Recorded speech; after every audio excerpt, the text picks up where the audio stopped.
안녕하세요. 삼성서울병원 유튜브 구독자 여러분들의 건강 MC 김호수입니다. 자, 소아뇌전증 환자와 보호자들의 가장 큰 걱정거리 중 하나가 바로 치료제인 항경련제라고 하죠. 뇌에 작용하는 약이다 보니까 인지 기능에 영향을 줄 수도 있다고 하고 여러 부작용도 많다고 하니까 아이에게 먹이면서도 괜찮을까 노심초사하게 됩니다. 그래서 지난 건강인사이드에서는 항경련제가 인지 기능에 미치는 영향에 대해서 자세하게 알아봤는데요. 이 외에도 보호자분들이 항경련제에 대해서 궁금해하시는 부분들이 아직 많이 남아 있어서 이지원 교수님과 함께 모두 짚어보는 시간을 갖도록 하겠습니다. 옆에 교수님 나오셨습니다. 안녕하세요, 교수님. 안녕하세요. 삼성서울병원 소아청소년과 이지원입니다. 네, 반갑습니다, 교수님. 자, 그러면 가장 먼저 어떤 질문을 드리면 좋을까 싶어서 한번 살펴봤는데 아이들 감기약으로 쓰이는 항히스타민제를 항경련제와 같이 복용해도 되느냐 이렇게 물어보시는 분들이 굉장히 많았습니다. 자, 항히스타민제가 뇌전증에 문제가 되는 건가요?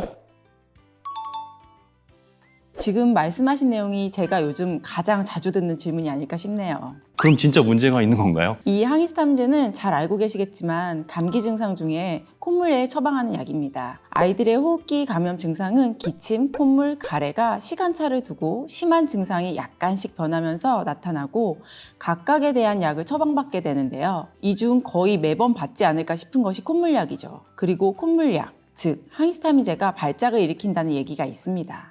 항히스타민제가 발작을 일으켜요? 네, 그래서 이런 말을 들은 보호자분들이 항히스타민제를 먹어도 되냐 물어보시는데요. 실제로 항히스타민제가 발작을 일으킨다는 것에 대해서는 논란의 여지가 있는 부분으로 일부 논문에서 이를 연구하는 것이 있습니다. 최근 연구 중에 처음 발작을 경험한 사람들을 대상으로 이전에 복용한 약을 조사한 것이 있었는데요. 상당수의 환자들이 항히스타민제를 복용했다는 결과가 있었지만 이 논문 결과를 해석하는 데는 주의가 필요합니다. 이 연구는 관찰 연구로 항히스타민제의 복용과 발작 발생 간의 원인과 결과 관계를 명확하게 연결할 수는 없는 것이었습니다. 또 일본에서 진행한 한 연구에서는 이와 반대되는 결과값이 나오기도 했습니다. 열성 경련을 하는 소아에서 항히스타민제가 발작을 더 심하게 만드는지에 대해 조사했는데요. 항히스타민제를 복용한 그룹과 그렇지 않은 그룹 간의 발작의 시간이 통계학적으로 유의미한 차이는 없다고 밝혔습니다. 그러면 항히스타민제가 발작을 더 일으킨다라는 말이 왜 나온 건가요? 한 동물 실험에서 항히스타민제가 발작의 감수성, 즉 발작이 더 발생하기 쉬운 상태를 유발한다고 밝혀졌기 때문인 것 같은데요. 하지만 정확히 어떤 기전으로 이런 일이 발생하는지에 대해서는 아직까지 알려지지 않았고 특히 사람에서 실험적으로 증명된 바가 없습니다. 때문에 항히스타민제가 반드시 발작을 더 야기한다고 단정적으로 말하기는 어렵습니다. 아직 더 확실하게 규명돼야 할 부분이 있기 때문에 교수님이 논란의 여지가 있다 이렇게 표현을 하셨습니다. 궁금하셨던 분들은 어느 정도 참고를 하셨으면 좋겠고요. 자, 그럼 다음 드릴 질문. 항경련제의 부작용 중 하나라고 알려진 피부 발진에 관련된 건데 왜 이런 부작용이 생기는 건지도 궁금합니다. 약발진은 약물로 인해 피부에 발진이 생기는 것으로 알레르기 반응 중 하나라고 할 수 있습니다. 알레르기 반응에는 크게 4가지 A형이 있는데 이 중 4형 과민 반응이 약과 관련된 피부 발진입니다. 이 4형 과민 반응은 매우 특이적인 반응이라 약을 투약하기 전에 미리 예측하는 것이 어렵고 약을 시작하고 수개월 후에 발진이 나타나는 지연성 알레르기 반응일 경우도 있어서 일정 기간 주의 깊게 살펴야 합니다. 그러면 약발진이 일어날 수도 있다고 예측하는 것이 아예 불가능한 건가요? 최근 아시아인을 대상으로 진행된 연구에서 이런 과민 반응을 보이는 사람들이 특정 유전형질을 갖고 있다는 것이 밝혀졌는데요. 관련 유전형 검사를 통해 양성이 나오는 경우 발진과 관련된 약을 피하는 방법이 있기는 합니다. 하지만 모든 환자에게 검사를 하지는 않습니다. 자, 그러면 약발진 부작용이 나타날 가능성이 높은 약에는 어떤 종류가 있을까요? 항경련제 중에 약발진과 관련된 대표적인 약은 트리렙탈, 라믹탈, 페니토인, 테그레톨, 자론티 정도를 들 수 있습니다. 약의 화학식 구조를 봤을 때 공통된 구조가 있는 것이 특징입니다. 즉, 공통된 화학식 구조를 가졌기 때문에 한 가지 약에 발진이 생겼다면 이미 감작된 알레르기 반응에 의해 다른 약에서도 약발진이 나타날 수 있다는 겁니다. 만약에 특정 항경련제를 복용하고 약발진이 났었다면 다른 발진을 일으킬 가능성이 높은 약은 처방이 어려울 수도 있겠네요. 네, 그래서 보호자나 환자는 어떤 약발진의 과거력이 있다면 반드시 알고 계셔야 합니다. 환경연제가 아니더라도 약발진에서 100% 안전한 약은 없지만 환경연제는 보통 장기간 복용을 유지해야 하는 약이기 때문에 더욱 잘 인지하고 있어야 합니다. 만약 약발진이 과도하게 진행하는 경우에는 2차 피부 감염으로 오랜 치료를 필요로 할 수도 있기 때문에 주의를 기울여 주셔야 합니다. 네. 자, 미리 예측하는 건 어렵지만 발진의 가능성이 높은 약을 복용하게 되면 꼭 주의 깊게 살펴보셔야 될 것 같습니다. 자, 계속해서 다음 질문.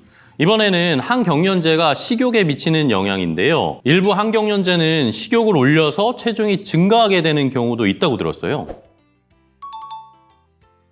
말씀처럼 환경연제 중에는 식욕에 영향을 주는 것도 있습니다. 우리나라 사람들은 비만에 대한 관심이 상대적으로 더 높기 때문에 보호자분들은 보통 약으로 인해 체중이 늘어나는 경우에 조금 더 민감하게 반응하게 되는데요. 일반적으로 약과 관련된 체중 변화는 대부분 식욕을 올린다고 생각하기 쉽지만 실제로는 약에 따라 식욕이 올라가기도 하고 내려가기도 합니다. 그러면 항경련제도 식욕을 올리는 약, 내리는 약 모두 존재하는 건가요? 네, 두 가지 경우 모두 있습니다. 먼저 식욕을 올리는 약을 소개해드리면 오르필 또는 데파코트라는 약이 대표적입니다. 이 약을 먹으면 식욕이 오르면서 체중이 증가하는 경우가 30에서 40%의 환자에서 보고되어 있습니다. 여기서 우리가 한 가지 오해하면 안 되는 것이 약을 먹는다고 그 부작용이 모든 환자에게 다 나타나는 것이 아니라는 거죠. 흔하게 보이는 부작용은 약을 복용한 사람들의 10% 정도에서 확인이 되면 의학적으로는 흔하다 라고 분류하고 환자에게 약을 쓰기 전에 알려주게 됩니다. 그러면 반대로 식욕이 떨어지는 약은 뭐가 있나요? 토파맥스나 엑세그란이 대표적인 식욕을 감소시키는 약이라고 알려져 있고 그 외에 다른 약들은 흔한 부작용인 오심, 구토, 복통 등의 소화기 증상으로 인해 잘 먹지 못해서 체중 감소로 이어지기도 하죠. 자, 특정 항경련제로 인해서 식욕이 늘어나서 체중이 증가하는 것이든 식욕이 떨어져서 체중이 내려가는 것이든 약을 먹는다고 모두 부작용이 나타나는 것은 아니라는 점은 다시 한번 강조드리겠습니다. 자, 그럼 드디어 마지막 질문 드릴 건데 지금까지 말씀해 주신 내용 외에도 우리 유튜브 구독자 여러분들께 알려드리고 싶은 다른 부작용이 있다면 어떤 게 있을까요? 모든 항경련제의 부작용을 모두 알려드리기는 어렵지만 자주 사용되는 약에서 나타날 수 있는 부작용에 대해 간단히 알려드리겠습니다. 가장 흔한 부작용은 약 복용 초기에 졸림, 어지러움, 사물이 두 개로 보이는 증상이 나타날 수 있고 약한 정도이면 1, 2주 정도 지나서 적응을 합니다. 하지만 증상이 심하다면 약의 용량에 비례하는 경우가 많아서 약을 줄이는 것이 필요합니다. 일부 약에서는 감정 변화를 야기하는 경우도 있습니다. 약을 복용하기 전과 다르게 난폭해지거나 짜증을 쉽게 내는 모습 또는 우울해질 수도 있는데요.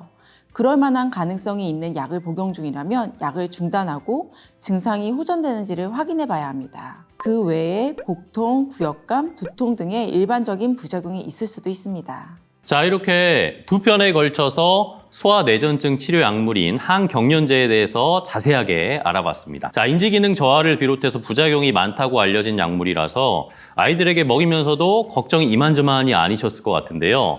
하지만 교수님이 자세하게 설명해 주신 것처럼 뇌전증 치료를 위해서 항경련제는 꼭 필요한 존재이고 최근에 개발된 항경련제는 부작용을 최소화하려고 노력했다고 하니까요.